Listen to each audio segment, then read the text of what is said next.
You've often heard me say that if you want to learn, you have to open your mind. And part of the purpose of questions is to open your mind. Things that you've never thought about. Well, things that you never have thought about are things that you need to learn about.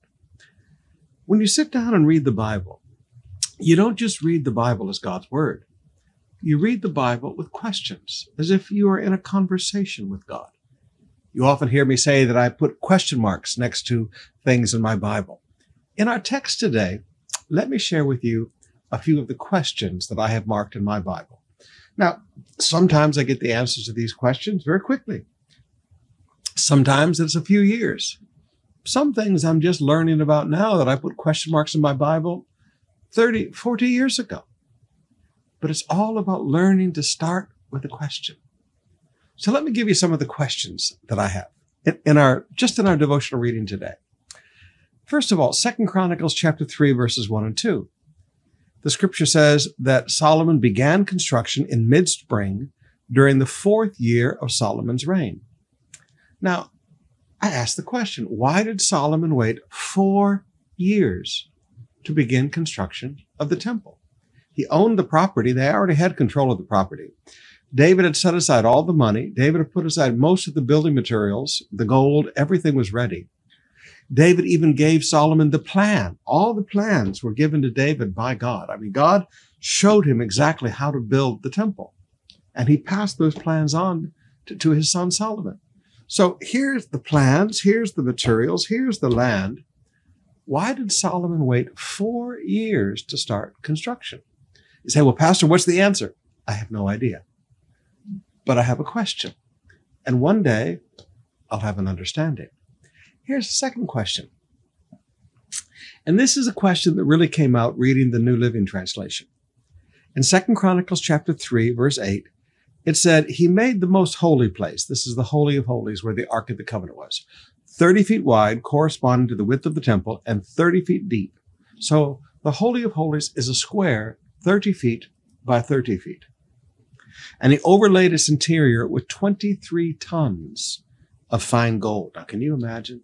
One room 30 by 30 with 23 tons of solid gold on the walls. But now, okay, I understand this. I'm not dealing with cubits now because sometimes when I read cubits, it doesn't make sense. But they've translated it now into 30 feet by 30 feet. Now, when you read on down a little farther in chapter 4, verse 1, it says Solomon made the bronze altar. This is where all the sacrifices were made out in front of the holy place. Okay. Solomon made the bronze altar. This is what, again, all the sacrifices were made here. 30 feet long, 30 feet wide, and 15 feet high. Again, a perfect square, 30 by 30. So I just noticed something, okay? The Holy of Holies and the altar of sacrifice are both exactly the same dimensions. And I put a question mark and I go, why? Well, what's the answer, Pastor? I have no idea. But one day I'll understand. But I'm asking the question. Let me give you another one. And then this one's going to really mess up your mind. In 2 Chronicles chapter 5, verse 10, this is just our devotional reading today. It says, there was nothing in the ark except the 2 stone tablets that Moses had placed in it at Mount Sinai, where the Lord made a covenant with his people of Israel when they left Egypt. So inside the ark, the only thing that was inside the ark when Solomon built the temple, there's only one thing in the ark, and that's the stone tablets that God wrote on with his own finger. Now, when I put that with other verses, like Hebrews chapter 9, verse 4, it said, in that room were the gold incense altar, a wooden chest called the Ark of the Covenant, which was covered with gold on all sides. And inside the ark were a gold jar containing manna, Aaron's staff that sprouted leaves, and the stone tablets of the covenant. Exodus chapter 16, verse 33 and 34 tells us that there was a pot of manna inside. Exodus 26, verse 16 tells us the stone tablets are inside. Numbers chapter 17, verses 8 to 10 tells us that Aaron's rod that budded was inside. But now, decades later, where's Aaron's rod that budded? And where's the pot of manna? When Solomon put the ark inside the temple, Only the 10 Commandments were there. No pot of manna, no Aaron's rod that budded. So I have a question mark.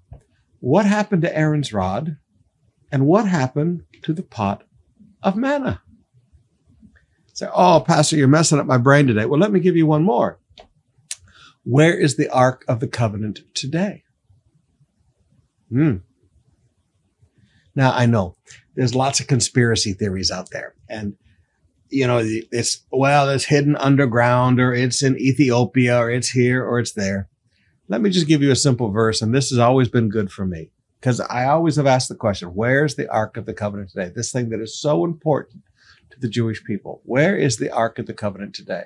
I mean, this thing is so powerful with the presence of God that it brings a nation to its knees. It puts demon god idols on their face across the threshold in Dagon's temple. And finally, the people send it back with a cow that has just given birth and walks away from its calves, pulling a wooden wagon.